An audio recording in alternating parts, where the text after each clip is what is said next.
Hey guys, so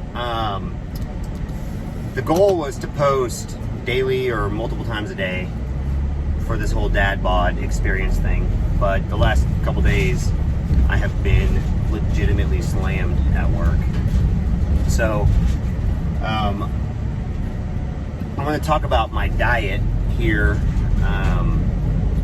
and what I'm going to do there. So the whole idea with the Dadbod thing is that I'm a dad. So I've got a wife, I've got kids, I've got work. It's actually a company that I own. So I have to run the company, grow the company, I operate the company. Like, I'm the technician in our HVAC company. So there's not a lot of time. And then I think that's the unique part about any of the Dadbod stuff. That's how you got your Dadbod, is you were busy being a dad and doing the things that were important, and health kind of fell to the wayside. And so what we want to do is find a way to bring health back in without sacrificing the other things, because health's important, right? We know health is important. Put this down. There we go. So in this scenario, right, I can't go crazy crash dieting or, $1,000 in supplements and super expensive organic. Definitely not going vegan. That's some BS right there. I like meat. But so what I'm thinking about doing, or the way I'm going to approach this, is in like a healthy omnivore kind of way. So ultimately we want real whole foods. So I want vegetables, less processed foods, less sugars. I'm looking at kind of the foods that affect your hormones. So being that I'm 40 years old, hormones matter more.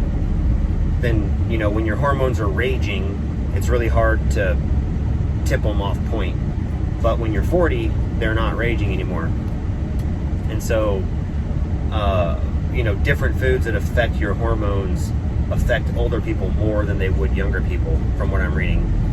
So I'm going to stay away from sugars. I'm going to stay away from different grains, stuff like that, alcohol, because they'll affect our hormones, and try to just get back to a natural balance in my body. So I'm going to do a mixture of paleo and Tim Ferriss's slow carb. I think that when you mix those two together, you get a style of eating that is healthy but is also sustainable, because I don't want to just do some crazy diet for 2 months that I can't sustain, and then when the 2 months is over, I lose all my progress. I really want to build habits, and I want to build a lifestyle in this process. And so I'm thinking, healthy meats cooked well with veggies, and good proteins, veggies that are high in fiber, high in nutrients. There was a book written, I forget his name now, called Eat to Live, and he has this philosophy that you want to eat foods that offer a high nutrient to calorie ratio. So for example, a sugar cookie is high calories with 0 nutrients. A piece of broccoli is low calorie with tons of nutrients. You want to err on that side. A high nutrient to calorie ratio. And that's the basic formula he offers. So that's what I want to do. I'm going to stick to foods that have really high nutrients to calories, which means no white rice. Just not a lot of nutrients, but tons of calories and white rice, that kind of stuff. While at the same time pairing that with whole foods that aren't processed, and go that route. So that's what I'm looking at doing. But also at the same time, I'm going, I read another book called, I believe it was called The Obesity Factor. I believe it's Obesity Factor. And in that book, the author, who's also a doctor, talks about the fact that he goes through all these different studies about losing weight, gaining weight, etc. And he says, some studies tested the calorie in, calorie out model. Other studies tested the exercise level And he said there's actually only one thing that's ever been present in all of these studies that actually affects the amount of weight you gain or lose. And he said it's your insulin level.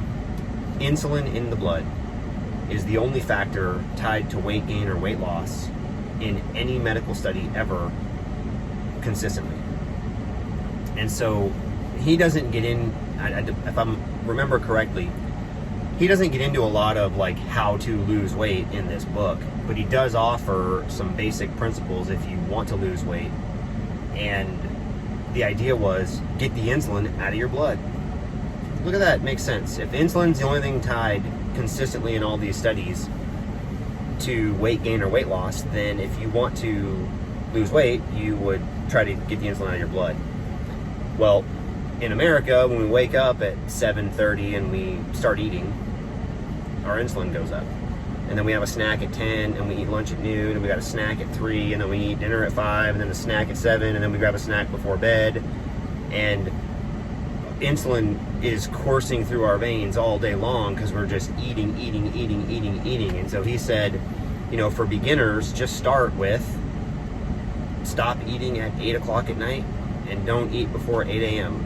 Like 12 hours with no food, which is 12 hours that your blood does not have insulin running through your veins. And I've been intermittent fasting for a long time. So intermittent fasting is also going to be a big part of this. I'm going to do from 1 p.m. to 8 p.m. So like a 17-7 intermittent fast, along with what I kind of call this healthy omnivore diet, where there's meat and veggies. It's all whole foods, all high nutrient to calorie ratio, nothing processed. I already don't do sugar, so that's not hard.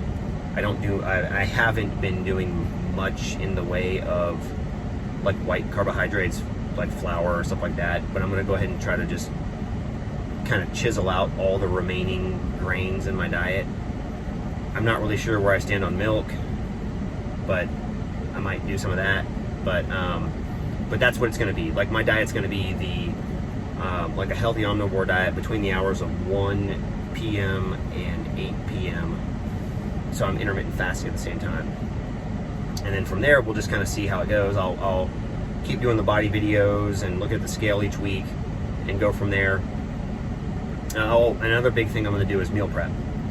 So I'm just busy, and if I have to, when it comes time to eat, if I have to think about it, and like, what do I want? What's healthy? What do we have? That's going to end in failure. So for me, the answer is going to be decide what I'm going to eat, pick 3 or 4 meals, and then just make a week's worth of all of them, and put them in the fridge, put them in the freezer, and then when it's time to eat, I just grab the pre-made thing out and heat it up. Whether I drop it in boiling water or I put it in the microwave, whatever it is, it's pre-made. I don't have to think about it, and I don't have to spend time preparing it. It's already ready. So I just prep all the meals for the week. So that's what I'm thinking about doing, and or I'm not thinking about, that's what I'm gonna do. I need to pick what those meals are gonna be. Once I pick, I'll come back on and talk to you guys about that and share with you what I'm doing. But that's what it's gonna be for diet. And then I'll make another video here shortly to talk about what I'm going to do for exercise, because that's coming up. I'm going to start exercising either tomorrow or the next day. Tomorrow is filling up. It's getting warm. I own an HVAC company in Texas, so I'm starting to get busy. So that's going to be a struggle. I got to figure that out, and I'm not sure how I'm going to do it yet, but I'm determined to do it. So it'll get done. It'll just be creative. So that's all I've got for now. And thank you guys for watching, and I'll be back with the video on working out here shortly.